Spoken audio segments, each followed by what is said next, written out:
Hi, this is Chris McKaylee with a video podcast, and I wanted to basically talk about some intriguing timing definitions that I found in some statutes.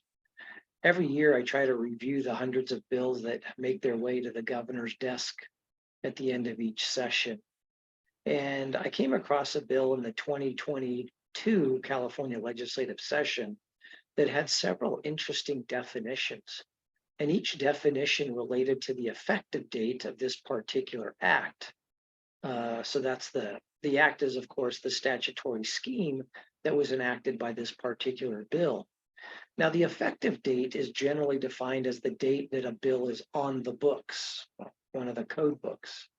And it's usually by default January 1 of the year following the bill's enactment, such as January 1, 2023 for most of the bills that were enacted in the 2022 California legislative session.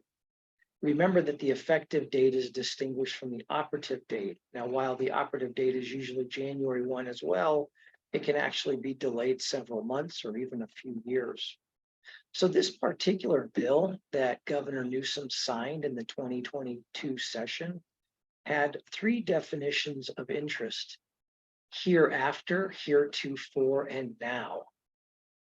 Hereafter, the bill said, means any time subsequent to the effective date of this act. Heretofore means any time prior to the effective date of the act. And now means the effective date of the act. So, under this entirely new statute in California law, the term now is defined as the effective date, January 1 of the bill. The term hereafter is defined as the term after that January 1 effective date. And the term heretofore is defined as the time before the January 1 effective date. Now, it's not common for these terms to be used.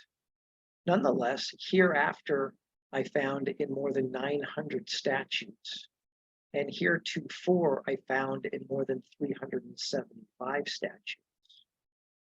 However, it does not appear that the term hereafter is defined anywhere else in California's 29 codes.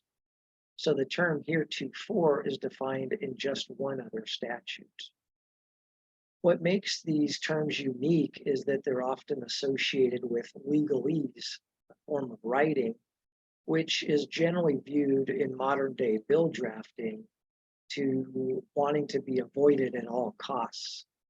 However, as you've heard, it's not always the case in the California state legislature.